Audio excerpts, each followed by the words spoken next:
Hello दोस्तों, कैसे हैं आप सभी। आशा है आप सभी बहुत अच्छे होंगे। तो आज डे 9 है हमारे SSC JE 90 days crash course का, जिसमें हम technical as well as non technical दोनों ही सब्जेक्ट्स को बहुत ही बेहतरीन तरीके से कंप्लीट करने वाले हैं इन 90 डेज़ के लिए। और ये जो क्रैश कोर्स है वो टारगेटेड है एसएससी जेईई के लिए। और अगर आप किसी और एई जेईई एग्ज़ाम्स की प्रिपरेशन कर रहे हैं तो आपके लिए भी ये जो क्रैश कोर्स है वो काफ़ी कारगर साबित होगा, क्योंकि at the end civil engineering या फिर जीके जीएस या फिर रीजनिंग, वो तो टॉपिक्स तो चेंज नहीं होने वाले हैं। चेंज होता है तो सिर्फ एग्जाम पैटर्न और पूछने का तरीका। तो ये जो क्रैश कोर्स है वो आप सभी के लिए, अगर आप इंजीनियरिंग एस्पिरेंट हैं तो आप सभी के लिए बहुत इंपॉर्टेंट है, बहुत फ़ायदेमंद होगा, बहुत कारगर साबित होगा आपके एग्ज़ाम में और आपके प्रिपरेशन में। तो आप मेक श्योर करें कि आप चैनल को सब्सक्राइब करें, जिससे कि आप हमारे इस क्रैश कोर्स से जुड़ सकते हैं और अपने प्रिपरेशन को और बेहतर और नेक्स्ट लेवल पे पहुंचा सकते हैं, और साथ ही साथ अपने सिलेक्शन को गारंटीड कर सकते हैं। अगर बात करते हैं इससे पिछले 8 दिनों में, तो इससे पिछले 8 दिनों में हमने एक बहुत बड़ा पोर्शन कंप्लीट किया। और जल्द ही मैं एक रिपोर्ट कार्ड भी बनाऊंगा, मतलब कि जैसे ही हमारा डे 10 हो जाएगा तो मैं एक 10 दिनों का रिपोर्ट कार्ड बनाऊंगा, जिसमें हम देखेंगे कि हमने इन 10 दिनों में कितना कुछ पढ़ा, क्या क्या चीज़ें सीखी और हमारा प्रोग्रेशन किस तरह से है, मतलब हमने किस तरह से प्रोग्रेस किया है। एक तरह से आप कह सकते हैं कि ओवरऑल एनालिसिस करेंगे हम इस क्रैश कोर्स का, और उसके अकॉर्डिंगली हम आगे चल के जिस तरह से शेड्यूल होगा उस तरह से हम रखेंगे और मेक श्योर करेंगे कि हम एग्ज़ाम से 10-20 दिन पहले ही जो है अपने इस क्रैश कोर्स को ख़त्म कर दें। तो फिलहाल में अगर हम बात करें तो फिलहाल में हम आरसीसी और बीएमसी, यानी कि रेनफोर्स सीमेंट कंक्रीट यानी आरसीसी स्ट्रक्चर्स और बिल्डिंग मटेरियल, इन दोनों ही सब्जेक्ट्स को हम पैरेलली पढ़ रहे हैं, यानी दोनों को एक साथ लेके चल रहे हैं। तो कल मैंने आपको आरसीसी में डब्ल्यूएसएम क्लियर किया था। डब्ल्यूएसएम यानी वर्किंग स्ट्रेस मेथड के बारे में सब कुछ बताया था। तो आई होप कि आपने वो वीडियो देख लिया होगा, क्योंकि उस वीडियोस के जो बेसिक अजम्पशंस हैं वो जो है कुछ उठ के आएंगे और कुछ जो है मॉडिफाई होंगे। तो वो चीज़ें जब तक आपको नहीं मालूम होगी तब तक आपको ये चीज़ें समझने में कहीं ना कहीं दिक्कत होगा। तो आप मेक श्योर करें कि आप पहले डब्ल्यूएसएम को पढ़ लें, ठीक है, जिसके उसके बाद ही एलएसएम पढ़ें, ताकि आप जो है अच्छे तरह से समझ पाएँ और जो पीछे की चीज़ें हैं, जो पीछे की टॉपिक्स हैं, वो आपके लिए बर्डन ना बने। तो मेक श्योर करें कि आप पिछली वीडियोस देख लें, पिछले कॉन्सेप्ट्स क्लियर कर लें, ठीक है। तो चलिए चलते हैं, वीडियो शुरू करते हैं। तो आते हैं टॉपिक पे। तो आज हमारा टॉपिक है एलएसएम, यानी कि लिमिट स्टेट मेथड। अब देखिए, लिमिट स्टेट क्या होता है। लिमिट स्टेट मेथड में हम दो तरह के लिमिट स्टेट लेते हैं। लिमिट स्टेट मतलब होता है कि वो स्टेट जब या तो आपका मतलब लिमिट स्टेट मतलब होता है वो स्टेट जब वो टाइम जब जो है आपका स्ट्रक्चर जो है किसी भी काम का बचता नहीं है, मतलब कि एकदम क्या बोलते हैं, ख़त्म होने वाला रहता है, ख़त्म हो गया रहता है, ठीक है। मतलब एट द फेलियर टाइम, ठीक है, एट फेलियर टाइम जो होता है उसे ही हम लिमिट स्टेट कहते हैं, यानी कि वो अपने लिमिट पे है, ठीक है। अब उससे अगर ज़्यादा लूट गया या फिर अब उससे अगर ज़्यादा हमने उसे यूटिलाइज़ करने की कोशिश की तो कहीं ना कहीं वो हमारे लिए खतरनाक साबित हो जाएगा, वो स्ट्रक्चर जो है फेल कर जाएगा। तो जो लिमिट स्टेट होता है वो दो तरह से हो सकता है, ठीक है। यहाँ पे देखिए मैंने लिखा है, लिमिट स्टेट का मतलब ही होता है अबाउट टू कोलैप्स, ठीक है। अबाउट टू कोलैप्स यानी कोलैप्स करने के मतलब कोलैप्स कर रहा है। अब हम बात करते हैं लिमिट स्टेट की। तो लिमिट स्टेट दो तरह से हो सकता है, ठीक है। पहला होता है लिमिट स्टेट ऑफ सर्विसिबिलिटी और दूसरा होता है लिमिट स्टेट ऑफ कोलैप्स। तो लिमिट स्टेट ऑफ सर्विसिबिलिटी में क्या होता है, लिमिट स्टेट ऑफ सर्विसिबिलिटी में जो है हमारा जो स्ट्रक्चर होता है उसमें जो है परमिसिबल वैल्यू से ज़्यादा डिफ्लेक्शन आ जाए या फिर वाइब्रेशन हो या फिर क्रैक्स आ जाए परमिसिबल वैल्यू से ज़्यादा उसकी, या फिर कोरोजन आ जाए। तो ये सब चीज़ें क्या करती हैं, ये सब चीज़ें जो है हमारे स्ट्रक्चर की सर्विसिबिलिटी को धीरे धीरे ख़त्म करती जाती हैं। और एट द एंड होता यह है कि हमारा जो स्ट्रक्चर होता है वो खड़ा तो होता है, लेकिन जो है उसमें उसको यूटिलाइज़ हम नहीं कर सकते, है ना, यूटिलाइज़ नहीं कर सकते, क्योंकि उसमें एक्सेसिव डिफ्लेक्शन आ गया है, एक्सेसिव क्रैक्स आ गए हैं। तो उसका कोई भरोसा नहीं, वो आज नहीं तो कल या फिर किसी भी सेकंड में वो जो है कोलैप्स कर सकता है। तो इसलिए हम उसे यूज़ करने के लिए प्रेफर नहीं करेंगे। तो उस स्टेट को लिमिट स्टेट ऑफ सर्विसिबिलिटी कहते हैं।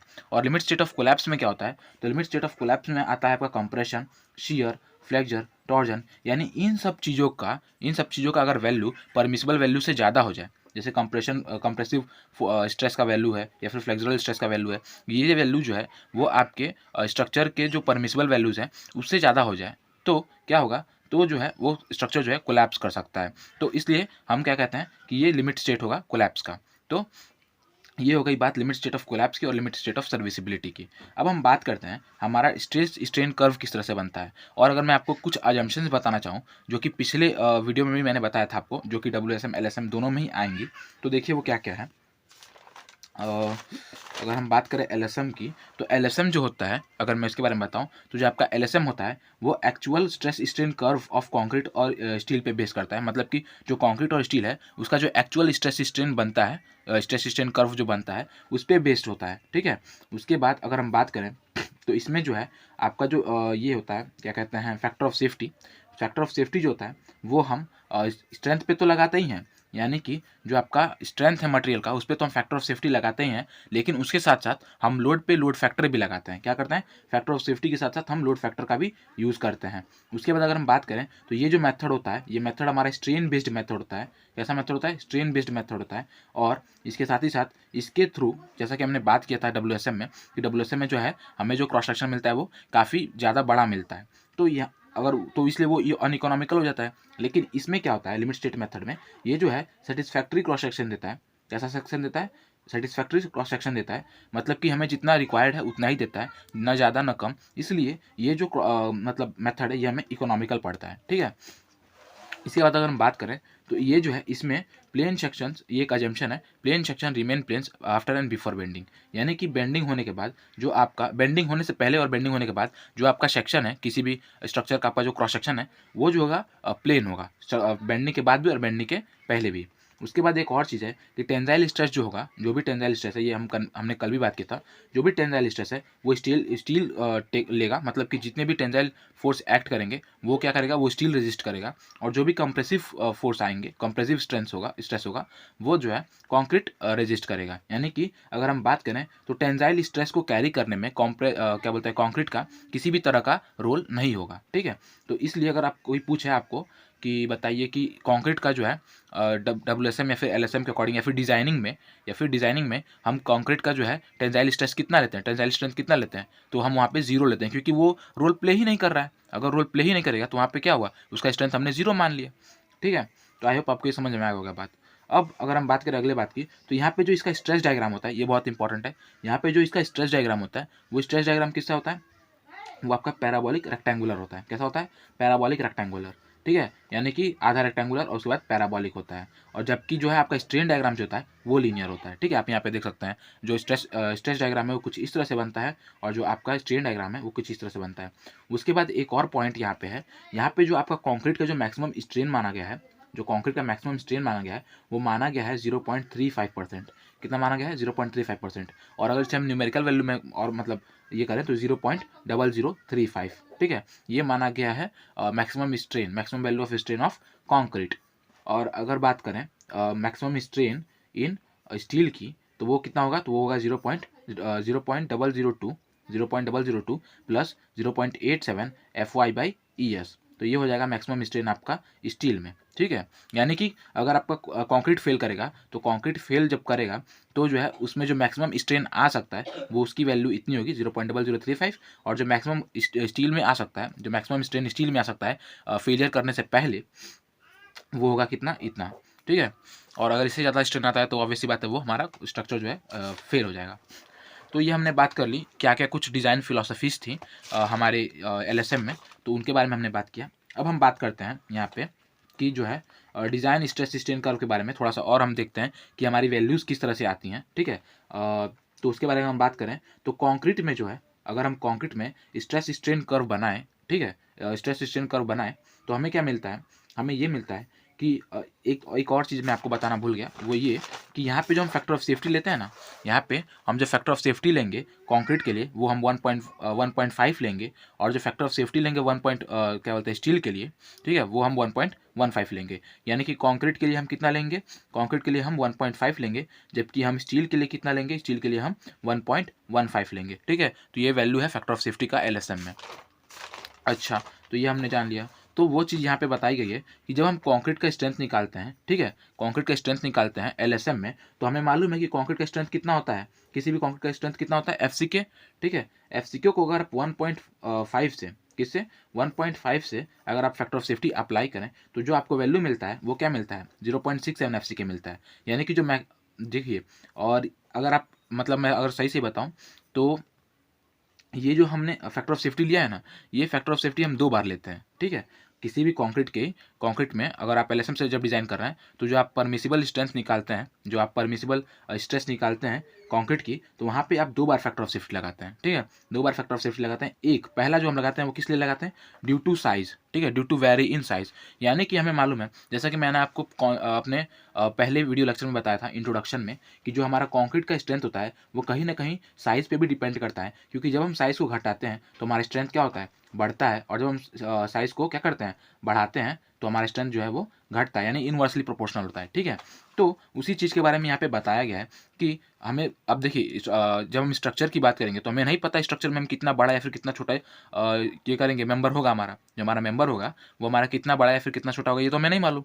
तो इसलिए हम क्या करते हैं, हम इस साइज़ को भी क्या बोलते हैं, इसमें लेके, कंसिडरेशन में लेके, हम एक बार जो है 1.5 का क्या बोलते हैं, फैक्टर ऑफ सेफ्टी लगाते हैं सिर्फ साइज़ के लिए।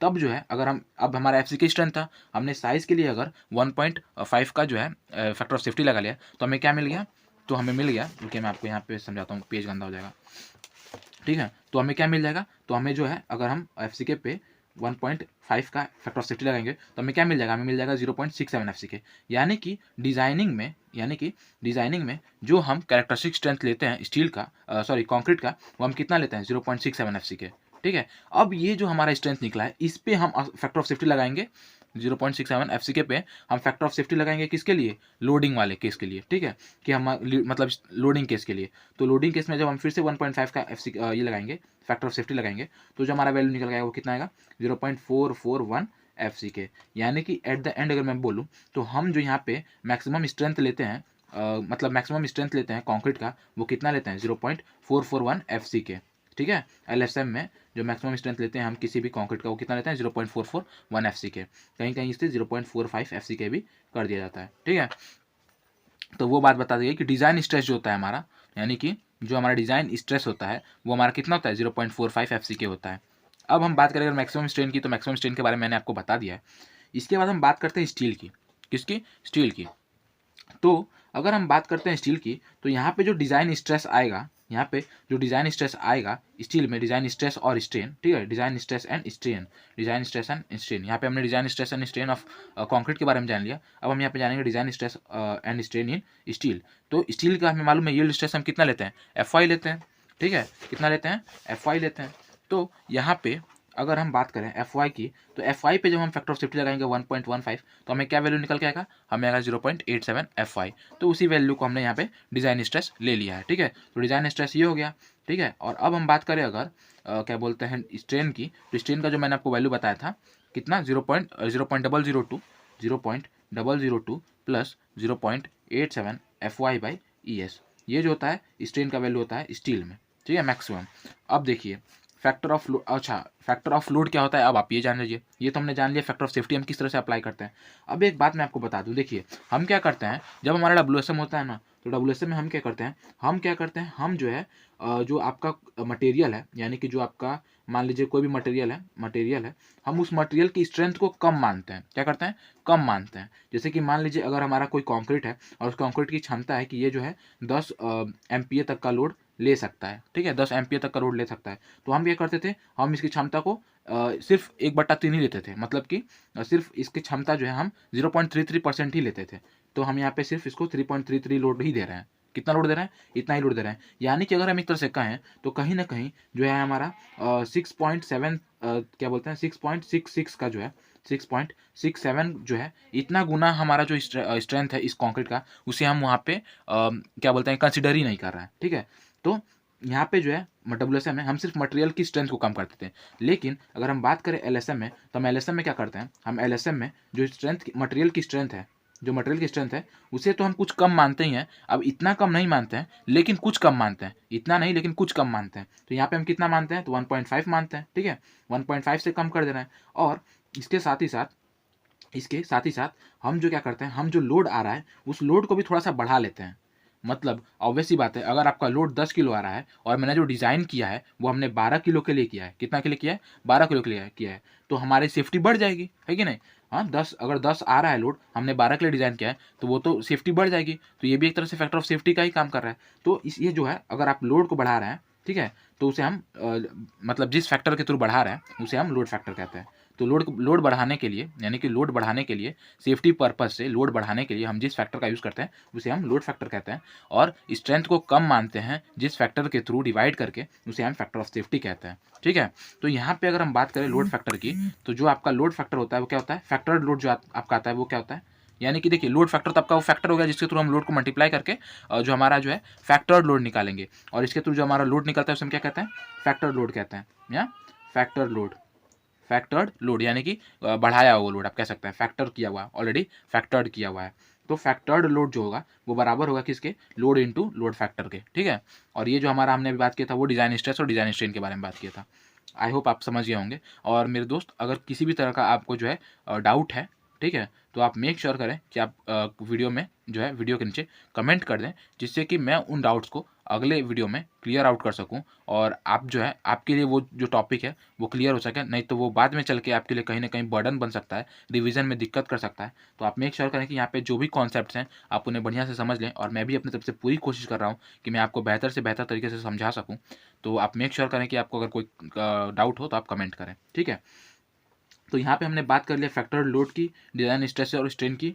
अब हम बात करेंगे कि किस चीज़, मतलब हम फैक्टर ऑफ लोड किस तरह से लेते हैं। ठीक है, यानी कि हम जो है फैक्टर लोड किस तरह से लेते हैं, अगर हम उसकी बात करें अलग अलग कंडीशन में, अलग अलग केसेस में, तो देखिए ये है DL का मतलब होता है डेड लोड, LL का मतलब होता है लाइव लोड, या फिर अगर यहाँ पे IL भी दिया होता है तो उसका मतलब होता है इम्पोज लोड। इम्पोज लोड और लाइव लोड लमसम बराबर ही होते हैं, तो आप समझ सकते हैं कि एक ही है। तो DL और यहाँ पे जो EQL है, मतलब कि EQL मतलब होता है अर्थक्वेक लोड, और WL मतलब होता है विंड लोड। ठीक है, तो अगर हम बात करें, और ये जो डाटा है ना, ये जो डाटा है वो IS 456 के थ्रू तो दिया ही गया है, लेकिन इसके साथ साथ आप इसके बारे में IS 800 से भी, IS 875, IS 875 से भी पता कर सकते हैं। देखिए, तो डेड लोड की अगर हम बात करें, तो जब आपका किसी स्ट्रक्चर पे, ठीक है, यहाँ पे देखिए लिमिट स्टेट मेथड में आपका दो कंडीशन बनता है, पहला सर्विसिबिलिटी का और दूसरा कोलैप्स का। ठीक है, तो यहाँ पे कोलैप्स और सर्विसिबिलिटी दोनों चीज़ों को बताई गई हैं। अगर आपका डेड लोड आ रहा है और लाइव लोड आ रहा है, किसी स्ट्रक्चर पे डेड लोड और लाइव लोड दोनों एक साथ आ रहा है, तब आप जो है अगर आपका कोलैप्स कंडीशन में आप डिज़ाइन कर रहे हैं, अगर आप कोलैप्स कंडीशन के लिए डिज़ाइन कर रहे हैं, तो जो आप फैक्टर ऑफ सेफ्टी लेंगे, यानी कि लोड फैक्टर लेंगे, आप कह सकते हैं, जो आप लोड फैक्टर लेंगे वो कितना लेंगे, 1.5 और 1.5। ठीक है, यानी कि आप क्या करेंगे, आप अपने डेड लोड को 1.5 गुना से बढ़ा देंगे और लाइव लोड को भी 1.5 गुना से बढ़ा देंगे। ठीक है, इसके बाद अगर हम बात करें, अगर आपके स्ट्रक्चर पे डेड लोड लग रहा है और डेड लोड के साथ लाइव लोड न लगते हुए क्या लग रहा है, विंड लोड लग रहा है या फिर अर्थक्वेक लोड लग रहा है, आप एक चीज़ जान जाइए, विंड लोड और अर्थक्वेक लोड कभी एक साथ नहीं लगते, कभी एक साथ नहीं लगते। ठीक है, तो अगर आपका डेड लोड के साथ या तो विंड लोड लग रहा है या तो अर्थक्वेक लोड लग रहा है, तब आप क्या करते हैं, तब आप जो है 1.5 लेते हैं। मतलब अगर आप कोलैप्स कंडीशन में डिज़ाइन कर रहे हैं, तो कोलैप्स कंडीशन में अगर आप डिज़ाइन कर रहे हैं, तब आप जो है डेड लोड के लिए जो हम फैक्टर लेते हैं वो लेते हैं 1.5 का, और विंड लोड और अर्थक्वेक लोड के लिए हम कितना लेते हैं, 1.5 का, यानी दोनों के लिए 1.5 का लेते हैं। और आप एक चीज़ अगर ध्यान रखें, तो अगर आपका जो स्ट्रक्चर है, अगर जो आपका स्ट्रक्चर है वो ओवरटर्निंग के अगेंस्ट रेजिस्ट है, मतलब कि वो जो स्ट्रक्चर है वो ओवरटर्निंग नहीं कर सकता, यानी कि ओवरटर्निंग से रेजिस्टेड है, तो वहाँ पे हम जो फैक्टर ऑफ सेफ्टी लेते हैं वो हम 0.9 लेते हैं। ठीक है, 0.9 लेते हैं, इस बात को आप ध्यान रखें। जब आपका जब आपका स्ट्रक्चर जो है ओवरटर्निंग के अगेंस्ट रिस्ट्रिक्टेड है, तब जो है आप 0.9 लेते हैं। अब हम बात करते हैं, अगर ये तीनों लग गए, तो डेड लोड भी लग गया, लाइव लोड भी लग गया, विंड लोड या फिर अर्थक्वेक लोड भी लग गया, तो हम कितना फैक्टर ऑफ लेते हैं कोलैप्स कंडीशन में, तो हम लेते हैं 1.2, 1.2, 1.2, तीनों के लिए 1.2 ले लेते हैं। ठीक है, अब अगर हम बात करें, ये तो हमने बात कर लिया कोलैप्स के लिए, अब हम बात करते हैं सर्विसिबिलिटी वाले स्टेट के लिए, लिमिट स्टेट ऑफ सर्विसिबिलिटी में, तब आप फैक्टर ऑफ सेफ्टी कितना लेते हैं, तो अगर आपका डेड लोड और लाइव लोड लग रहा है, तब आप जो फैक्टर ऑफ सेफ्टी लेते हैं, मतलब फैक्टर लेते हैं, वो लेते हैं हम 1, डेड लोड के लिए भी 1 लेते हैं और लाइव लोड के लिए भी 1 लेते हैं, और अर्थक्वेक लोड हम कंसिडर नहीं कर रहे हैं तो वहाँ पे नल होगा। उसके बाद हम बात करें, अगर डेड लोड या फिर डेड लोड के साथ विंड लोड या फिर अर्थक्वेक लोड लग रहा है, तब वहाँ पे हम फैक्टर ऑफ सेफ्टी क्या लेते हैं, तो वहाँ पे भी हम 1 और 1 लेते हैं दोनों के लिए। और अगर आप डेड लोड, लाइव लोड और विंड लोड या अर्थक्वेक लोड, ये तीनों लोड्स लग रहे हैं लिमिट स्टेट ऑफ सर्विसिबिलिटी में अगर आप कंसीडर कर रहे हैं, तब आप जो फैक्टर लेंगे वो कितना लेंगे, डेड लोड के लिए 1 लेंगे, लाइव लोड के लिए 0.8 लेंगे, और विंड लोड या अर्थक्वेक लोड के लिए हम लोग 0.8 लेंगे। तो ये वैल्यूज़ आपको याद होनी चाहिए, क्योंकि डिजाइनिंग में डायरेक्टली पूछ लेता है। वैसे तो अब हमें डिजाइनिंग आएगा नहीं, क्योंकि वो चीज़ हट गई है, कन्वेंशनल वाला जो पेपर था, मतलब पैटर्न था, वो हट गया है, लेकिन फिर भी ऐसे ऐसा पूछ सकता है कि किसी स्ट्रक्चर पे डेड लोड लग रहा है, लाइव लोड लग रहा है, विंड लोड लग रहा है, और उनकी वैल्यूज़ इतनी है, तो आप बताइए कि फैक्टर्ड लोड कितना होगा। तो इसके थ्रू आप इस मतलब फैक्टर्स को लगा के आप फैक्टर्ड लोड निकाल सकते हैं। तो ये हो गया इस टेबल के बारे में, काफ़ी इंपॉर्टेंट टेबल है, आप इसे ज़रूर से याद रखिएगा। इसके बाद हम बात करते हैं, यहाँ पे हम बात करते हैं स्ट्रेस स्ट्रेन रिलेशनशिप की, कि क्या रिलेशनशिप होता है। तो देखिए यहाँ पे यहाँ पे जो हमारा हमने जो एक्सी पढ़ रखा था ना WSM में, यहाँ पे आप एक चीज़ देख लीजिए, जब आप जो चीज़ें आपने एक्सी पढ़ रखा था WSM में, वो यहाँ पे क्या हो जाता है, एक्सयू हो जाता है, एक्सयू लिमिटिंग। क्या हो जाता है, एक्सयू लिमिटिंग। ठीक है, यानी कि जो आपका क्रिटिकल डेप्थ हम लोग कहते थे ना कि critical depth of neutral axis है, वो जब WSM में था, LSM में क्या हो जाता है, एक्सयू लिमिटिंग हो जाता है। चीज़ वही है, बस नोटेशन बदल गया है। उसके बाद यहाँ पे क्या हो जाता है, जो आप एक्स से लेते थे यहाँ पे उसे एक्सयू से दिखाता है, रिप्रेजेंट करता है। तो एक चीज़ ये हो गया। उसके बाद आगे देखिए और क्या क्या चीज़ें हैं। तो आगे अगर हम देखें तो ये देखिए क्रॉस सेक्शन दिखाया गया है। क्रॉस सेक्शन के बाद ये स्ट्रेन कर्व है, स्ट्रेन डायग्राम है। स्ट्रेन डायग्राम में देखिए 0.0035 मैक्सिमम वैल्यू तक जा सकता है, इतना वैल्यू जा सकता है, इससे कम भी हो सकता है लेकिन इतना मैक्सिमम है, अगर इससे ऊपर जाएगा तो फेल। इसके बाद यहाँ पे स्टील में दिखा दिया गया है, ठीक है। उसके बाद यहाँ पे देखिए स्ट्रेस डायग्राम में बताया गया है, यहाँ पे कितना है 0.45 FC है। और जैसा कि मैंने आपको बताया था रेक्टेंगुलर पैराबोलिक, तो ये देखिए रेक्टेंगुलर और फिर पैराबोलिक। हाँ, और यहाँ पे एक चीज़ आप देख लीजिए, आप एक चीज़ नोटिस कीजिएगा कि जितना ये तो आपका टोटल वैल्यू कितना हो जाएगा, एक्स के बराबर है। ठीक है, यहाँ पे मैं आपको ड्रॉ करके बताता हूँ। देखिए अगर ये जो आपका रेक्टेंगुलर पैराबोलिक वाला हिस्सा है, ये देखिए ये यहाँ तक रेक्टेंगुलर है, यहाँ तक पैराबोलिक है, और यहाँ पे आके आपका स्टील का वैल्यू लगा है, ठीक है, जो कि कितना है 0.87 FY है। यहाँ पे जो आपका वैल्यू कितना है 0.441 FC या फिर इसे लिख सकते हैं 0.45 FC। ठीक है, अब देखिए ये जो वैल्यू है वो आपका कितना है, ऑब्वियस सी बात है एक्सयू है ना। तो ये देखिए जो रेक्टेंगुलर पोर्शन होता है किसी भी डायग्राम का, जो आपका रेक्टेंगुलर पोर्शन होगा वो कितना होगा, तो वो होगा आपका रेक्टेंगुलर है तो 3/7 XQ। ठीक है, यानी कि ये जो वैल्यू है इतना है वो 3/7 XU है, और ये जो इतना वैल्यू है वो कितना है 4/7 XU है। ठीक है, पैराबोलिक वाला हिस्सा 4/7 XU होता है, या फिर आप कह सकते हैं कि पैराबोलिक वाला हिस्सा जो है बड़ा है किससे, रेक्टेंगुलर वाले हिस्से से। तो ये चीज़ आपको समझ में आ गई होगी, आई होप। उसके बाद यहाँ पे क्या बताया गया है, उसके बाद एक और चीज़ बताया गया है यहाँ पे, वो ये चीज़ है कि यहाँ पे देखिए, यहाँ पे आपको बताया गया है कि ये जो मतलब मैंने जो आपको ये डाटा बताया ना 0.0035 वाला, ये जो है मैक्सिमम स्ट्रेन वैल्यू है कॉन्क्रीट में कब, जब आपका फ्लेक्सुरल है। ठीक है, मतलब आप पे क्या लग स्ट्रक्चर पे क्या लग रहा है, फ्लेक्सुरल कंप्रेसिव स्ट्रेस लग रहा है। तो मतलब अगर फ्लेक्सुरल कंप्रेसिव स्ट्रेस वर्क कर रहा है किसी भी स्ट्रक्चर पे, तब जो आपका मैक्सिमम स्ट्रेन है कंक्रीट में वो कितना हो सकता है 0.0035। लेकिन अगर कह दे कि भैया एक्सियल स्ट्रेस है, कैसा स्ट्रेस है, एक्सियल स्ट्रेस है, फ्लेक्सुरल नहीं है एक्सियल है, तो जब वो कह दे एक्सियल है, तब जो आप मैक्सिमम स्ट्रेन लेंगे वो कितना लेंगे, वो लेंगे हम 0.002। कितना लेंगे 0.002। वहीं पे यहाँ पे बताया गया एक्सियल कंप्रेशन में 0.002, और बेंडिंग कंप्रेशन भी आप कह सकते हैं, फ्लेक्सुरल या फिर बेंडिंग कंप्रेशन। तो बेंडिंग कंप्रेशन में आपका कितना होता है 0.0035। ठीक है, तो ये चीज़ आप ध्यान में रखिएगा। उसके बाद हम बात करते हैं, जैसा कि मैंने आपको बताया था एक्सयू लिमिटिंग हो जाता है यहाँ पे, और इसकी जो वैल्यू होती है, ये जो वैल्यू है एक्सयू लिमिटिंग की, वो हम कैसे फाइंड आउट कर सकते हैं, तो हम फाइंड आउट कर सकते हैं 700D/1100 प्लस 0.87 FY। ठीक है, 700D/1100 प्लस 0.87 FY। अगर मैं यहाँ पे आपको बताऊँ तो ये देखिए, जैसा कि हमने WSM में बताया था ना 93.33 प्लस सिग्मा ST, इसकी ये जो वैल्यू थी वो कितनी थी, वो वैल्यू थी K की। ठीक है, तो यहाँ पे भी K की वैल्यू है, यानी कि यहाँ पे भी जो आपका एक्सयू लिमिटिंग है वो KD के फॉर्म में है। किस फॉर्म में है, KD के फॉर्म में है, जहाँ पे जो आपका K का वैल्यू है वो क्या है 700/1100 प्लस 0.87 FY। यहाँ पे सिर्फ D को हटा दिया गया है। ठीक है, तो ये चीज़ है। और देखिए यहाँ पे बताया भी गया है, जैसा कि मैंने आपको बताया था, अगर आप FE 250 यूज़ करेंगे, WSM में मैंने क्या बताया था, रुकिए यहाँ पे मैं ये तो हो गया LSM के अकॉर्डिंग, यहीं पे मैं WSM के अकॉर्डिंग भी आपको बता देता हूँ। अगर आप FE 250 यूज़ करेंगे, अगर आप FE 415 यूज़ करेंगे, या फिर FE 500 यूज़ करेंगे, तो आपका कितना क्रिटिकल जो है डेप्थ हो सकता है न्यूट्रल एक्स का। तो यहाँ पे देखिए क्या था 0.40D, यहाँ पे क्या था 0.29D, यहाँ पे क्या था 0.25D। याद है, याद होगा, ऑब्वियसली बात है, एक ही दिन तो हुआ है। तो ये देखिए क्या कि यहाँ पे भी हमें बताया गया critical depth of neutral axis कितना होता है, WSM के अकॉर्डिंग हमने याद करके रखा था।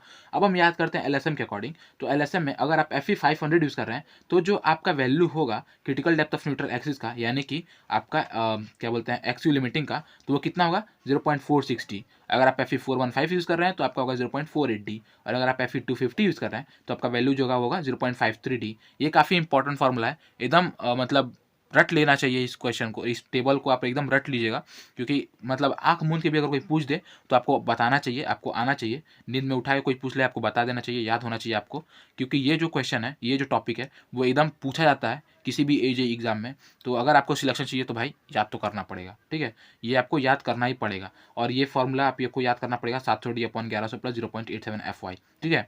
ये सभी जो फॉर्मूलाज हैं वो जो है IS 456 के थ्रू रिकमेंड किए गए हैं और इम्पेरिकल हैं, एक तरह से आप कह सकते हैं। ऐसा नहीं कि डिराइव नहीं कर सकते, डिराइव हम ऑब्वियसली बात है कर सकते हैं, बट वो बहुत टाइम लेगा और अभी हमारे पास उतना टाइम है नहीं कि हम उन डेरिवेशंस में फंसें, क्योंकि अभी जो है हमें हमारा टारगेट पूरा करना है, हमें जो है हमारे पूरे सिलेबस को कवर करना है और उसके साथ ही साथ हमें प्रीवियस ईयर क्वेश्चन पेपर पे भी बात करना है, प्रीवियस ईयर पेपर पे भी हमें बात करना है। उसके बाद हमें मॉक टेस्ट भी देने हैं, उसके बाद हमें जीके जीएस भी जो है पोर्शन उसे भी रिवाइज करना है, इन सबको रिवाइज करना है। देखिए मेरे भाई, एक चीज़ बहुत इंपॉर्टेंट पॉइंट होता है जो मैं आपको बताने जा रहा हूँ और ये मैंने अपने एक्सपीरियंस से गेन किया है, तो जो आपको बता रहा हूँ वो बहुत वैल्यूएबल चीज़ है, क्योंकि आज नहीं तो कल ये आपको ज़रूर फील होगा कि हाँ ये बात सही थी।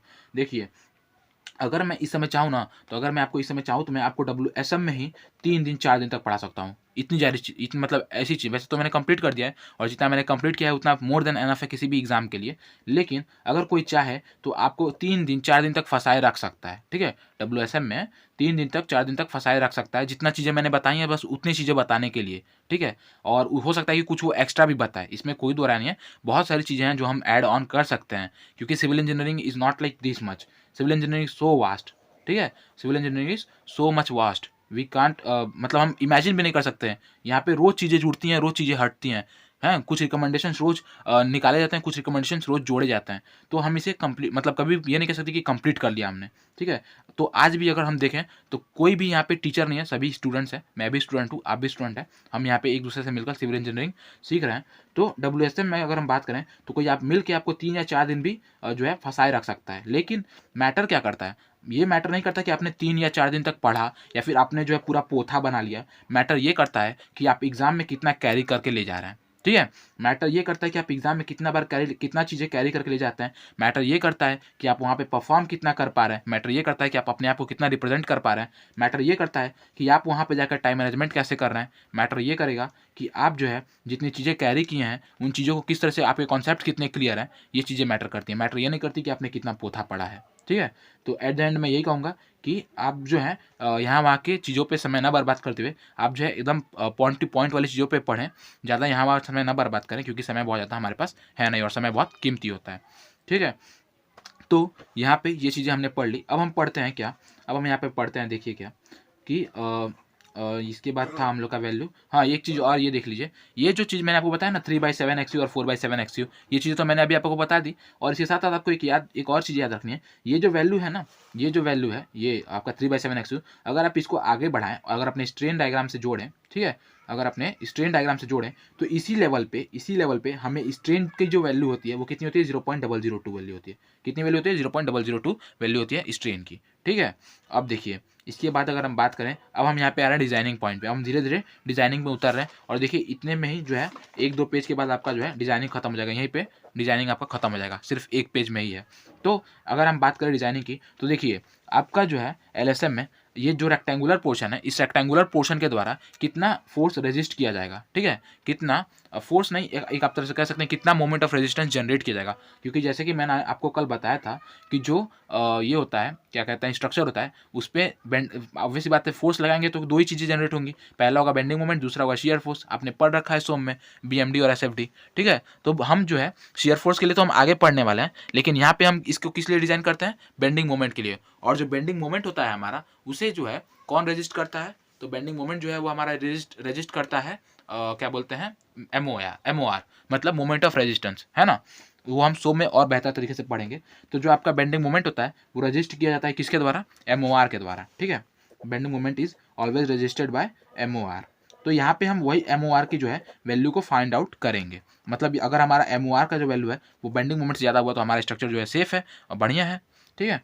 तो यहाँ पे जो रेक्टेंगुलर पोर्शन का जो MOR है, ठीक है, रेक्टेंगुलर पोर्शन के द्वारा यहाँ पे अभी ये जो है अभी ये फोर्स में है, अगर इसे ये अभी जो ये वैल्यू है 0.193 FCK XUB, ये वैल्यू अभी तो क्या बोलते हैं किस में है, फोर्स के रूप में है, लेकिन जब इसे हम लीवर आर्म से मल्टीप्लाई कर देंगे तो हमारा ये जो है ऑब्वियसली क्या बोलते हैं ये बन जाएगा, मोमेंट ऑफ रेजिस्टेंस बन जाएगा। ठीक है, और यहाँ पे एक और चीज़ मैं आपको बता दूँ, यहाँ पे आप एक चीज़ और मतलब हाँ आगे बताया हुआ है। ठीक है, तो रेक्टेंगुलर जो पोर्शन है वो कितना फोर्स रेजिस्ट कर सकता है, वो रेजिस्ट कर सकता है 0.193 FCK XUB। ठीक है, यहाँ पे 0.193 FCK क्या है, 0.193 FCK आपका स्ट्रेस है और XUB आपका एरिया है, हाँ एरिया है और क्या बोलते हैं स्ट्रेस ब्लॉक का। तो ये जो इनका जब हम मल्टीप्लाई करेंगे तो हमें लोड मिल जाएगा, यानी कि हमने पढ़ा ना स्ट्रेस इंटू एरिया जो है आपका क्या बनता है, लोड बनता है। स्ट्रेस इंटू एरिया यानी लोड अपॉन एरिया जो आपका स्ट्रेस होता है, तो स्ट्रेस ये सब चीज़ें तो आपकी बेसिक है, आप सभी को मालूम होगा। तो 0.193 FCK XUB जो है रेक्टेंगुलर पोर्शन के द्वारा लिया जाता है और क्या बोलते हैं कैरी किया जाता है। और अगर हम बात करें पैराबोलिक पोर्शन की तो उसके द्वारा जो वैल्यू किया जाता है वो किया जाता है 0.171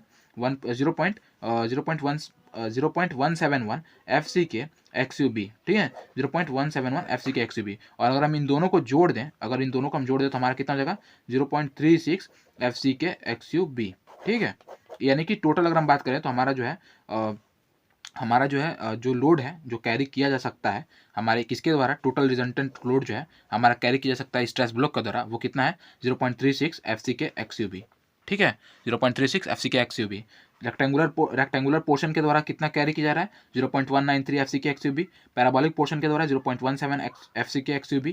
और हम इन दोनों को जब जोड़ देंगे तो हमें क्या वैल्यू मिल जाएगा, टोटल रिजल्टेंट मिल जाएगा कि हमारा जो स्ट्रेंथ है कंक्रीट का, मतलब जो कंक्रीट का स्ट्रेस ब्लॉक है वो हमारा कितना लोड झेल सकता है, कितना लोड कैरी कर सकता है। तो इन दोनों को जोड़ के अगर हम देखें तो हमें कितना मिल रहा है 0.36 FCK XUB, 0.36 FCK XUB।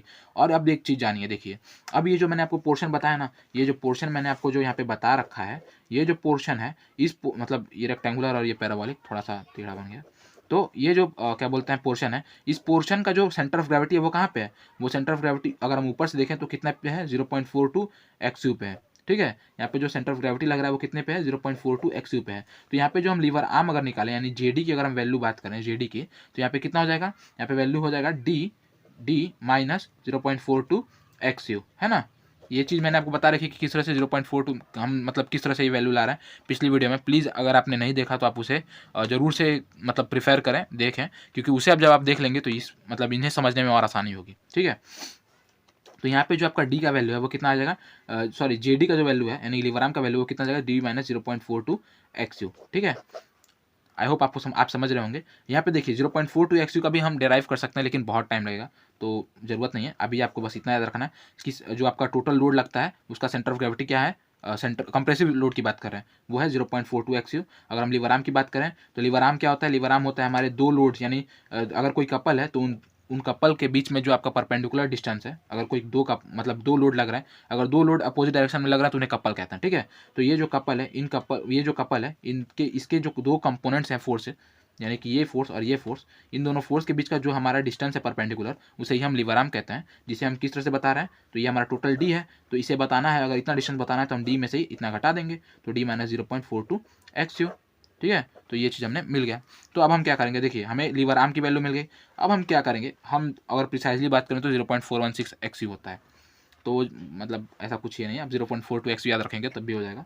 तो अगर हम बात करें मोमेंट ऑफ रेजिस्टेंस की, क्योंकि ये तो हमारा लोड हो गया और ये हमारा हो गया लीवर आर्म, हमने दोनों का मल्टीप्लाई कर दिया, हमें मिल गया मोमेंट ऑफ रेजिस्टेंस। तो moment of resistance in compression 0.36 FCK XUB। ठीक है, डी माइनस 0.42 XU। क्लियर।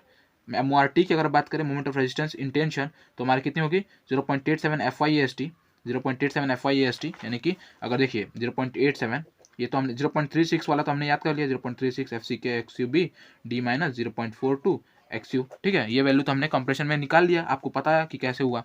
लेकिन अगर हम बात करें स्टील की, तो स्टील में हमारा कितना स्ट्रेस आ रहा है, स्टील में हमारा स्ट्रेस आ रहा है 0.87 FY। ठीक है, ठीक है। और अगर हम बात करें क्या बोलते हैं एरिया की, तो वहाँ पे एरिया हमारा कितना है AST है। और एक चीज़ आप बहुत मतलब ये है कि इसमें जो है हम मॉडुलर रेशियो का यूज़ नहीं करते, इसमें हम किसी भी तरह के मॉडुलर रेशियो का यूज़ नहीं करते। क्यों? क्योंकि यहाँ ये जो मेथड है वो actual stress strain based method है। तो यहाँ पे जो है हम क्योंकि यहाँ पे हम एक्चुअल स्ट्रेस स्ट्रेन मेथड कर रहे हैं ना, और WSM में जो है उसमें हम इलास्टिक थियरी मानते हैं, तो वहाँ पे इलास्टिक थियरी की वजह से हमें जो है, क्योंकि हम इलास्टिक थियरी में जो भी हमारे क्रॉस सेक्शंस होते हैं उन्हें हम होमोजीनस मानते हैं, तो होमोजीनस मानने की वजह से इस अजम्पशन के कारण हमें जो मॉडुलर रेशियो यानी कि एक फैक्टर का यूज़ करना पड़ा, जिसके थ्रू हम जो है एक मटेरियल को दूसरे मटेरियल में कन्वर्ट कर सकें। लेकिन यहाँ पे ऐसा ऐसा कुछ नहीं है, तो इसलिए हम यहाँ पे और नॉर्मली अपना मॉडुलर रेशियो नहीं लगाएंगे, जो चीज़ है वो चीज़ लगते जाएंगे। तो 0.87 FY/AST, और यहाँ पे ये तो हो गया आपका लोड, और आप एरिया लीवर आर्म से मल्टीप्लाई कर देंगे D - 0.42 XU से, तो आपका जो है moment of resistance in tensile मिल जाएगा। तो ये चीज़ यहाँ पे थी, ठीक है। अब हम बात करें XU की, तो हम क्या कर सकते हैं XU के लिए, तो हम क्या करेंगे, हम MORC और MORT को बराबर कर देंगे। देखिए ऑब्वियस सी बात है, अगर आप XU की बात करेंगे तो इसका वैल्यू क्या हो जाएगा, अगर हम क्योंकि मोमेंट ऑफ रेजिस्टेंस की बात कर रहे हैं। और देखिए एक और चीज़ आप जान लीजिए कि हम जो है लिमिट स्टेट मेथड में LSM में जो है 2 तरह के सेक्शंस को डिज़ाइन करते हैं, ठीक है। जैसा कि हमने बात किया था LWSM में हम 3 तरह के करते हैं, लेकिन होता यहाँ पे भी 3 है, लेकिन हम डिज़ाइन प्रीफर्ड 2 ही तरह के करते हैं, पहला अंडर इन्फोर्स और दूसरा बैलेंस सेक्शन, ठीक है। तो अगर हम बात करें XU की, तो XU में हमारा MORC जो होगा बराबर होगा MORT के, ठीक है। ये बराबर होगा MORC जो है MORT के। ऐसा इसलिए क्योंकि अगर ऐसा नहीं हुआ तो अब देखिए भाई कपल है ना, फोर्स जो है वो कपल लग रहा है, तो ये फोर्स इसके बराबर होगा, तभी ये जो कंडीशन है वो इक्विलिब्रियम कंडीशन को फॉलो करेगा, जो हमने अपने मैकेनिक्स में पढ़ रखा है, एकदम सिंपल सा कंडीशन, इक्विलिब्रियम कंडीशन। क्योंकि अगर ये जो कपल बनेगा, ये जो मोमेंट ऑफ रेजिस्टेंस होगा, अगर वो इसे फॉलो नहीं करेगा, तो यहाँ पे जो ये जो क्रॉस सेक्शन है वो कहीं ना कहीं इक्विलिब्रियम कंडीशन को फॉलो नहीं करेगा, और ये जो है आप एक तरह से कह सकते हैं कि हमारे एजम्पशन से बाहर है, तो इसे जो है हमें लेना ही पड़ेगा MORC = MORT। और अगर हम इसकी बात करें और इनको बराबर करें तो 0.36 FCK XUB D - 0.42 XU, और बराबर हो जाएगा किसके 0.87 FY/AST D - 0.42 XU, यानी कि लीवर आर्म से लीवर आर्म कैंसिल हो जाएगा, और हमें मिल जाएगा क्या 0.36 FCK XUB = 0.87 FY/AST, ठीक है। अब देखिए हम क्या करेंगे, हमें XU का वैल्यू चाहिए, हम इसे यहाँ पे नीचे भेज देंगे, तो हमें एट द रिजल्ट क्या मिल जाएगा, एट द एंड ये मिल जाएगा XU = 0.87 FY/AST अपॉन 0.36 FCKB, ठीक है। अगर आप चाहें तो इस वैल्यू को काट सकते हैं, तो आपको क्या मिल जाएगा 2.42 FY/AST अपॉन FCKB, ठीक है। 2.42 यानी 2.5 आप कह सकते हैं, 2.5 FY/AST अपॉन FCKB। अच्छा ये चीज़ हो गया। अच्छा ये देख लीजिए, जो आपका रेक्टेंगुलर लोड है, यानी कि जो आपने रेक्टेंगुलर, हमने जो बात किया था कि रेक्टेंगुलर लोड लग रहा है 0.193 FCK XUB, वो कहाँ पे लग रहा है, तो वो आपका लग रहा है किस पे, तो वो आपका जो ये क्रॉस सेक्शन है, ये जो क्रॉस सेक्शन है, ये हमने मालूम है ये 3/7 है और ये 4/7 है, ठीक है। तो ये लगता है कहाँ पे, तो ये लगता है इस स्ट्रेस के यहाँ पे, और ये जो वैल्यू है यहाँ से अगर हम देखें तो कितनी है, तो ये वैल्यू है हमारी 3/14 एक्स क्या बोलते हैं XU, ठीक है 3/14 XU, एक मिनट दिख नहीं रहा है, हाँ 3/14 XU, ठीक है, क्योंकि 3/7 है 4/7 है इसका जो, और ये लग रहा है, ये जो हमने 0.193 FCK XUB की बात की थी, ये जो लोड लग रहा है उसकी अगर हम सेंटर ऑफ ग्रेविटी की बात करें, तो ये जो टोटल लग रहा है वो 3/14 XU पे लग रहा है, ठीक है। और अगर हम बात करें पैराबोलिक वाले की, यानी कि पैराबोलिक फोर्स कहाँ पे लग रहा है, तो ये आपका लग रहा है कहाँ पे, तो ये लग रहा है आपका 9/14 XU, इस पर लग रहा है 9/14 XU पे, ठीक है। तो ये चीज़ भी आपको याद रखनी है, वैसे ये चीज़ नहीं पूछी जाती, लेकिन फिर भी फॉर द मतलब नॉलेज के लिए, एक्नॉलेजमेंट के लिए आप इस चीज़ को याद रख सकते हैं। तो बात हो गई इसकी। देखिए rectangular load 0.193 FCK XUB 3/14 XU पे लगता है, जबकि पैराबोलिक लोड जिसका वैल्यू 0.171 FCK XUB होता है, ये लग रहा है 9/14 XU पे, ठीक है। अब हम बात करते हैं टाइप्स ऑफ सेक्शन की। तो जो चीज़ मैंने कल बताई थी सेम चीज़ें हैं, कुछ भी अलग नहीं है, बस थोड़ी सी वैल्यूज़ अलग हैं, डाटा अलग है और कुछ नहीं। तो इस अंडर इन्फोर्समेंट में क्या होगा, स्ट्रेन इन कंक्रीट जो होगा वो कम होगा, स्ट्रेन इन कंक्रीट जो होगा वो हमारा कम होगा हमारे लिमिटिंग वैल्यू से, यानी कि 0.0035 से। और यहाँ पे जो हमारा XU होगा, ठीक है, यानी कि जो हमारा XU है वो क्या होगा, कम होगा हमारे XU लिमिटिंग से। जैसा कि हमने कल बात किया था कि अंडर एनफोर्समेंट में जो होता है हमारा XA होता है, यानी actual depth of neutral axis होता है, वो कम होता है critical depth of neutral axis से। वही सेम चीज़ यहाँ पे बताई गई है, कंक्रीट की चीज़ बता दी गई मैंने। Strain in concrete, strain in steel जो होता है, स्टील का स्ट्रेन क्या होता है, ज़्यादा होता है, ठीक है, स्टील का स्ट्रेन जो होता है वो ज़्यादा होता है हमारे परमिसिबल वैल्यू से। तो और या एक और बात, अंडर इन्फोर्स सेक्शन जो होता है उसमें जो है हम, इसमें जो हमारा फेलियर होता है उसे हम सेकेंडरी कंप्रेशन फेलियर कहते हैं, ठीक है। कैसा फेलियर कहते हैं, सेकेंडरी कंप्रेशन फेलियर कहते हैं। और एक चीज़, और ये चीज़ बतानी थी मुझे कि इसमें जो है क्या बोलते हैं, हम जो ये करेंगे, फार्मूला यूज़ करेंगे डिज़ाइनिंग मेथड के लिए, एमओआर निकालने के लिए, वो हम कौन सा यूज़ करेंगे, वो हम यूज़ करेंगे स्टील वाला, ठीक है, 0.87 FI AST D minus 0.42 XU, ये वाला फार्मूला यूज़ करेंगे। और ये जो सेक्शन होता है वो हमारे लिए कैसा होता है, डक्टाइल नेचर का होता है, डक्टाइल फेलियर होता है इसमें। और क्या बोलते हैं, इससे हमें पहले ही पता चल जाता है कि कब फेलियर होने वाला है, जिससे कि हम जनधन की हानि को कुछ कम कर सकते हैं, ठीक है, इसलिए इसे प्रीफर किया जाता है। अब हम बात करते हैं ओवर एनफोर्समेंट सेक्शन की, ओवर एनफोर्स सेक्शन की। तो इसे हम प्रीफर नहीं करते लिमिटिंग स्टेट मेथड में।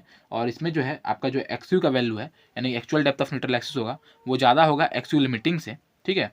यानी कि आप कह सकते हैं कि इसमें जो आपका स्टील का एरिया होगा वो ज़्यादा होगा किससे, रिक्वायर्ड एरिया से, ठीक है। और स्ट्रेन इन कंक्रीट जो होता है वो ज़्यादा होता है परमिसिबल वैल्यू से, स्ट्रेन इन स्टील कम होता है परमिसिबल वैल्यू से। इसमें प्राइमरी कंप्रेशन फेलियर होता है। अब देखिए, आप सोच रहे हैं प्राइमरी सेकेंडरी ये क्या हो रहा है, तो ओवर एनफोर्स सेक्शन है, ठीक है। ओवर एनफोर्स है तो फेल कौन कर रहा है, कंक्रीट कर रहा है ना, रेनफोर्समेंट तो ज़्यादा है। अच्छा, तो जो प्राइमरी कंप्रेशन फेलियर होता है, क्योंकि ओवर एनफोर्स सेक्शन है, तो इसमें जो है रेनफोर्समेंट की जो क्वांटिटी है वो ज़्यादा है, यानी कि रिक्वायर्ड जो हमारी रिक्वायर्ड है, स्टील की रिक्वायरमेंट है, उससे ज़्यादा हमने रेनफोर्समेंट यूज़ किया है। तो इसलिए यहाँ पे जो फेल होता है वो कॉन्क्रीट फेल होता है, ठीक है। ओवर एनफोर्समेंट में जो आपका फेलियर होता है वो कॉन्क्रीट फेल करता है, यानी कि जो आपका फेलियर होता है वो ब्रिटल फेलियर होता है। तो कंप्रेशन में फेल हो रहा है, तो इसलिए इसी में प्राइमरी कंप्रेशन फेलियर। और अगर जो आपका अंडर एनफोर्स सेक्शन की बात करें, तो क्योंकि यहाँ पे स्टील कम यूज़ किया गया है, तो डक्टाइल फेलियर होता है, ठीक है, डक्टाइल फेलियर होता है। और डक्टाइल फेलियर होता है इसलिए यहाँ पे हम क्या कहते हैं, सेकेंडरी कंप्रेशन फेलियर करते हैं, ठीक है। अब लिमिटिंग और बैलेंस सेक्शन की बात करें तो सब कल वाली चीज़ें थी। XU जो होगा वो बराबर होगा XU लिमिटिंग की, स्ट्रेन जो है दोनों बराबर हो जाएंगे। अब देखिए एक और चीज़, जैसे कल हमने बताया था ना कि MOR का हम QBD स्क्वायर कर लेते हैं, ठीक है, यहाँ पे भी QBD स्क्वायर करते हैं। और यहाँ पे जो हमारा वैल्यू होता है Q का, QBD स्क्वायर है, तो हमें याद है Q का जो वैल्यू होता है वो कितना होता है, हाफ CJ के, हाफ CJ का होता है ना। तो इसका जो वैल्यू होता है वो बस एक्सचेंज हो जाता है। देखिए यहाँ पे जो J है, यहाँ पे जो J है उसका वैल्यू जो है LSM वाले J से चेंज हो जाएगा, 1 माइनस 0.42, यहाँ पे देखिए 1 माइनस 0.42 K हो जाएगा, ठीक है, K हो जाएगा, क्योंकि हमने यहाँ पे निकाला था ना कि जो आपका JD का वैल्यू होता है वो कितना होता है, D माइनस 0.42 XU का आप KD में बदल दीजिए, D को कॉमन कर लीजिए, तो आपका ये वैल्यू हो जाएगा। K की वैल्यू 700/1100 प्लस 0.87 FI।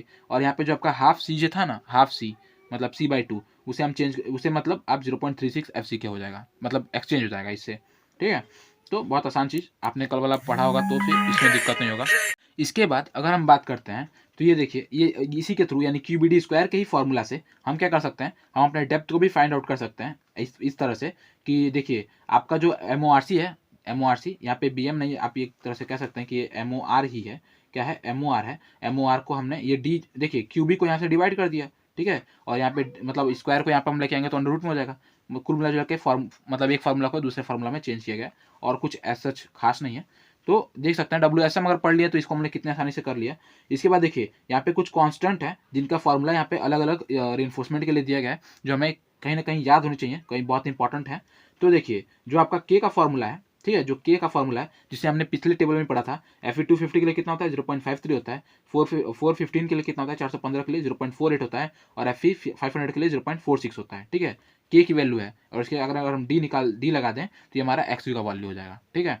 अब देखिए J का वैल्यू, हाँ, J का वैल्यू जिसे हम 1 माइनस 0.42 K कहते हैं, ये जो है इसका न्यूमेरिकल वे है, न्यूमेरिकल रूप है, न्यूमेरिकल रिप्रेजेंटेशन। तो इसका जो वैल्यू होता है वो कितना होता है, तो Fe250 के लिए 0.78 होता है, ठीक है, क्या बोलते हैं, Fe415 के लिए 0.80 होता है, और Fe500 के लिए 0.81 होता है। यानी कि आप कह सकते हैं कि 0.8 के जो है एक आगे और एक पीछे, ठीक है, एक आगे और एक पीछे, और कुछ नहीं, ऐसा कुछ ये नहीं है। Q की वैल्यू की बात करें तो ये बहुत इंपॉर्टेंट है मेरे भाई, एकदम से याद रखना। 2023 में भी आया था ये वैल्यू। और देखिए क्या होता है ये, तो Q की अगर वैल्यू की बात करें तो Fe250 के लिए हमारा जो वैल्यू होता है वो होता है 0.148 FCK, ठीक है, 0.148 FCK। Fe415 की बात करें, Fe415 की, तो वो कितना होता है, तो वो हो जाता है हमारा Fe1 0.138 FCK BD स्क्वायर, मतलब FCK। और इसमें अगर हम पूरा MOR निकालना चाहें तो QBD स्क्वायर होता है ना, तो BD स्क्वायर आप जोड़ देंगे तो आपका MOR निकल जाएगा। और आपका अगर बात करें Fe500 की, तो यहाँ पे जो आपका वैल्यू होता है वो होता है 0.134 FCK। तो यहाँ पे आप एक बार ये कर लीजिए, नोट कर लीजिए ये, क्योंकि बहुत इंपॉर्टेंट पॉइंट है ये, ठीक है। तो क्या बोलते हैं, Q की जो वैल्यू है वो Fe250 के लिए, Fe450 के लिए 15 के लिए, और Fe500 के लिए किस तरह से वैरी करती है, तो ये वैरी करती है कुछ इस तरह से, Fe250 के लिए 0.148, ठीक है, 148 FCK, और अगर हम बात करें FE 415 की तो 0.138 FCK, और बात करें FE 500 की तो 0.134 FCK। ठीक है, तो ये 3 वैल्यू हैं जो आपको याद रखनी चाहिए। उसके बाद M25 की अगर बात करें, यानी M25 के लिए अगर हम Q की वैल्यू रखें, Q निकालें, ठीक है, तो कुछ नहीं, आपको FCK में 25 का वैल्यू रख देना है, आपका ये वैल्यू आ जाएगा। तो इसे याद करने की बहुत ज़्यादा जरूरत नहीं है। ठीक है, तो अब देखिए, अब हम क्या कर सकते हैं, हम जो है, जो हमारा ये वैल्यू क्या बोलते हैं, इसके थ्रू हम क्या एरिया ऑफ स्टील हम किस तरह से निकालेंगे, अगर हम उसकी बात करें, ठीक है, अगर हम उसकी बात करें कि हम एरिया ऑफ स्टील किस तरह से निकाल सकते हैं, तो हमें पता है MU जो होगा, MU जो है मतलब मोमेंट ऑफ रेजिस्टेंस आप कह सकते हैं, ये मोमेंट ऑफ रेजिस्टेंस जो MU है वो क्या है 0.87 FY AST, ठीक है, D माइनस 0.42 XU, 0.42 XU। बस कुछ नहीं करना है, इसको AST यहीं पर देना है, इन सबको यहाँ पे नीचे कर देना है, तो वही चीज़ आपको फॉर्मूला मिल जाएगा AST का। अब एक और अल्टरनेट डिज़ाइन फार्मूला होता है जो कि इम्पेरिकल फार्मूला है, और ये सभी सेक्शंस के लिए फॉलो होता है, सभी सेक्शंस के लिए आप इसे यूज़ कर सकते हैं। तो बहुत इंपॉर्टेंट फार्मूला है, आपको याद होना चाहिए, जो कि क्या है, तो वो है 0.5 FCK, 0.5 FCK अपॉन FY, ठीक है, 0.5 FCK अपॉन FY ब्रैकेट में 1 माइनस अंडर रूट में 1 minus 4.6 MU upon FCK BD square bracket close BD। ठीक है, यहाँ पे देख लीजिए 0.5 FCK अपॉन FY ब्रैकेट में 1 माइनस अंडर रूट में 1 minus 4.6 MU upon FCK BD square into BD। तो ये भी फॉर्मूला आपको याद होना चाहिए, बहुत इंपॉर्टेंट फॉर्मूला है। ठीक है, तो आज के इस सेशन में, क्योंकि टाइम तो काफ़ी हो गया है और छोटा सा ही टॉपिक था, लेकिन टाइम बहुत तेज़ निकल रहा है, तो आज के लिए बस इतना ही। और क्योंकि मतलब इसके बाद बहुत मतलब ऐसा कुछ बहुत बड़ा बड़ा टॉपिक नहीं है, हम लोग बहुत स्पीड से चलेंगे अब हम, क्योंकि अब बहुत मतलब यही जो टॉपिक्स थे वो काफ़ी मतलब बच्चों को समझाने में थोड़ा सा टाइम लगता है, मुझे भी समझने में थोड़ा सा टाइम लगा था। और इसके बाद जो है क्या बोलते हैं, एल बीम है, टी बीम है, उसके बाद हमारा जो है एकदम बेसिक सा शेयर फोर्स है, शेयर फोर्स में भी बहुत ज़्यादा टाइम नहीं लगेगा। उसके बाद फिर हमारा साइड फेस रेनफोर्समेंट हम पढ़ते हुए इस तरह से निकल चलेंगे। ठीक है, तो बहुत कुछ खास टाइम नहीं लगने वाला है। ये था आज की वीडियो में, और नोट्स और PDF के लिए आप मेक श्योर करें कि आप हमारे टेलीग्राम चैनल से जुड़ जाएं, स्टडी सिविल विद सिविल। और इसी के साथ साथ मैंने व्हाट्सएप ग्रुप का भी लिंक दे रखा है डिस्क्रिप्शन में, तो आप वहाँ से भी जुड़ सकते हैं, जिससे कि आपका और हमारा इंटरेक्शन और बेहतर हो सके। और एक और चीज़ कहना चाहूँगा कि मेरे भाई, किसी भी तरह का अगर कोई मतलब एज सच सजेशन हो, एडवाइस हो, जिसके थ्रू हम इन वीडियोस को और हेल्पफुल बना सकें, तो आप प्लीज़ कमेंट करें, जिसके थ्रू मैं आपको आप ये जो वीडियोस हैं इनको मैं आपके लिए और हेल्पफुल बना सकूं। और वीडियो कैसा लगा, कंटेंट कैसा लगा, ज़रूर से बताइएगा, कमेंट जरूर से कीजिएगा, क्योंकि आपका कमेंट ही मुझे मोटिवेट करता है मतलब वीडियो बनाने के लिए और आपको पढ़ाने के लिए। तो प्लीज़ कमेंट कीजिएगा और वीडियो को ज़रूर से लाइक कीजिएगा। तो ये था इस वीडियो में। Keep watching, keep sharing, keep learning. Thank you.